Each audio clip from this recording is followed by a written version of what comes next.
naši gledalci, sada ćemo vam pokazati još jedan naš slučaj koji često radimo u ovoj ordinaciji. To je proteza koja se kopča preko implantata.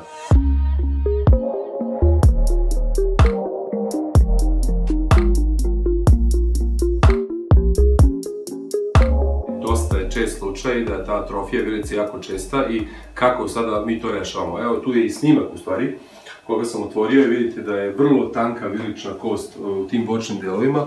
Tu i nema dovoljno kosti za ugradnju implantata, već u prednjem delu mogu da se stave 4 implantata, to smo i uradili pre 4 meseca, sačekali i sada smo napravili konstrukciju i vidjet ćete kako sad ta proteza izgleda. Evo pogledajte, u stvari tu smo i pripremili. Znači to jeste totalna proteza, ali nije baš standardna ona plastična proteza, već ima ovo metalno ojačanje sa posebnim kopčama koje ulaze u konstrukciju koja je fiksirana preko implantata.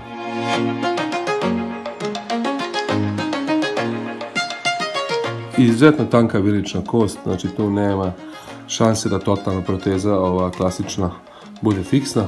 Tako da smo napravili ovu konstrukciju preko implantata, vidite, oni se ne vide, tu potopljeni su i sada ćemo zakopčati protezu.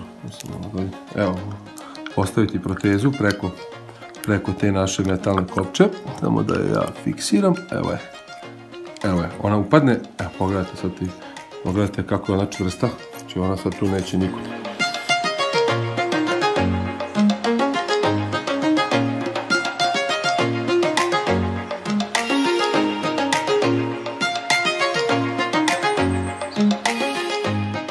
Pa imala sam, kada sam došla u ordinaciju, imala sam najpre veliki strah od same operacije i ugradnje tih implantanata, međutim doktor je to odradio što je najbolje mogao, bez bolova, bez ikakvih problema. Posle toga sam dolazila kod doktorke Ivane, ona je dalje radila drugi proces koji je morala i ja sam stvarno zadovoljna do sada, a kako će dalje biti?